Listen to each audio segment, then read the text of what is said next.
Welcome to the final topic of Anatomy and Physiology 1, which is muscle. And we are starting today with the three basic types of muscle tissue. I have them pictured conveniently right here. There are three types of muscle. Let's start in the bottom left here. Yeah, bottom left would be good. The muscle type in the bottom left here. See all the stripes to it? All these many visible stripes. This type right here is skeletal muscle. Skeletal muscle. So, skeletal muscle, as we'll see, attaches to our bones, to our skin. It is going to move our skeleton. That's number one. Number two, this guy over here on the bottom right. So there are striations, there are stripes, so they're not quite as visible, but they're there. This guy is good old cardiac muscle, found only in the heart where it pumps blood. We'll deal with it in a moment as well. And last but not least is smooth muscle. Smooth muscle up here. All right, smooth muscle. It's not a very good cursive M right there, and the S, I don't even try to make a cursive S. I don't even remember how to do it. Is it like that or something? I don't know. I don't know. You don't care. I don't know, and you don't care. All right, those are our three types of muscle. Let's go through all of them in a little more detail, starting with skeletal muscle. Skeletal muscle. So over on the left-hand side here, I have 1, 2, 3, 4, 5, 6, 7, 8 skeletal muscle cells oriented vertically. 8 skeletal muscle cells oriented vertically. Skeletal muscle cells are generally long and skinny. Because they are long and skinny, they are referred to as fibers, because fibers are long and skinny. Skeletal muscle cells resemble our friend the zebra in one particular way. They are striped.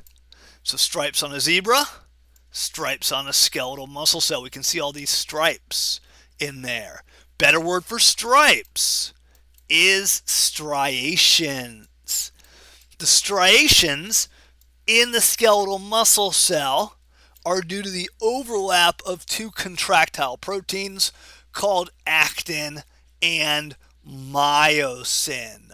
More on these folks later. A couple more important things about skeletal muscle. It is voluntary, or at least mostly voluntary. You have to tell your deltoid to contract. Now, there are some exceptions here. Think about reflexes. You don't have to tell your muscles to contract in a reflex. Think about your diaphragm, which is very important for breathing in. You don't have to tell it to contract, it'll do it on its own. Also, the anal and urethral sphincter muscles, the external urethral sphincter and the external anal sphincter, those are rings of skeletal muscle, and you have voluntary control over them up until a point. All right, so we looked at this histology, we looked at the zebra with its stripes or striations. Of course, the zebra has them so it doesn't get bitten as often by flies. That's really why. If you look at Arnold here, this is Arnold right here, Arnold Schwarzenegger, famous actor from back in the day, governor of California. Not sure what his best movie is, but he's got a lot of muscles. And the muscles we see on him, the muscles we generally think of when we're talking about muscles, are skeletal muscles. So like triceps brachii right there, biceps brachii, deltoid, trapezius, pec major, latissimus dorsi, external oblique, rectus abdominis, vastus lateralis, vastus medialis, rectus femoris, gastrocnemius. These are all skeletal muscles. And skeletal muscles, of course, are going to attach to bone. A lot of bony processes and bony bumps are for muscle attachment. The lesser and greater trochanter of the femur, muscle attachment. The linea aspera of the femur, muscle attachment. Skeletal muscle often attaches to skeletal structures, bones, in other words. Now, If you're listening to me right now and you are smiling, as I'm sure you're doing because you're just enjoying this so much, then skeletal muscle is pulling up the corners of your lip. Your zygomaticus major is doing that. Well, that's not pulling on bone in that case. It's attached to bone on one end, but not on the other.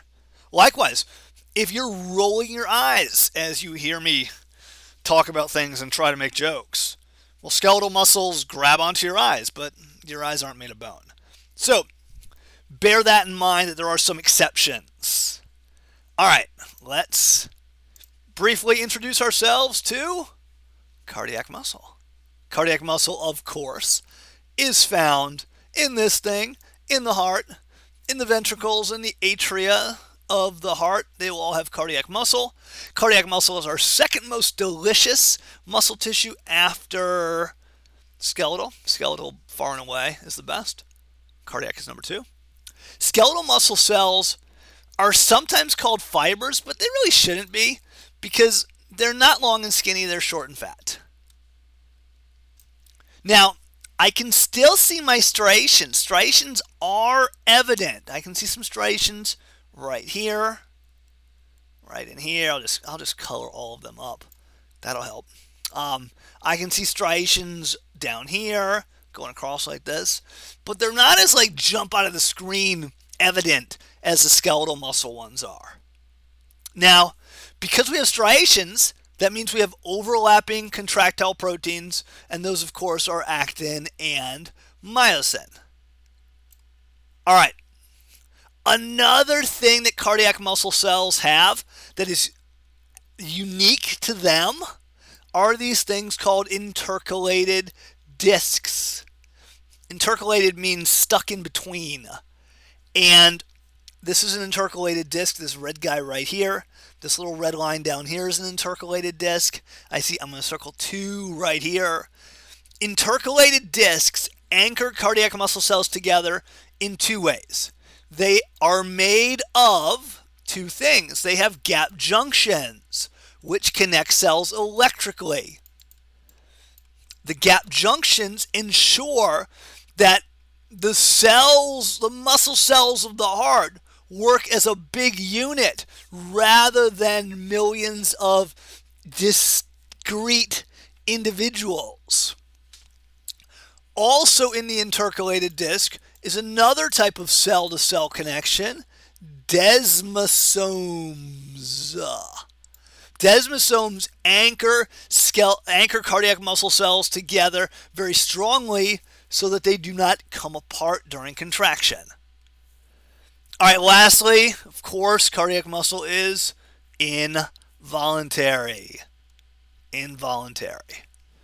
All right, let us introduce ourselves to smooth muscle.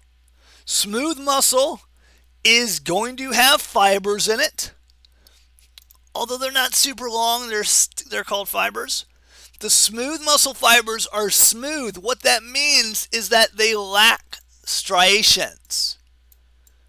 Now, you know that striations are the product of the overlap between actin and myosin. Does that mean that smooth muscle lacks actin and myosin? No. It still has actin and myosin.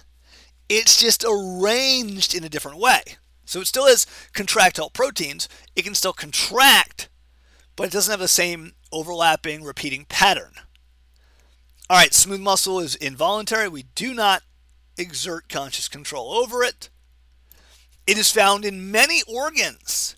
If you basically think about an organ that's hollow, that's a tube, like arteries, like veins, like your esophagus, your stomach, your large intestine, your small intestine, your ureters, your urinary bladder, your urethra, those all have smooth muscle.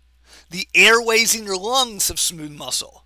Reproductive tubes, think fallopian tubes, vas deferences, all have smooth muscle. The iris of your eye has smooth muscle.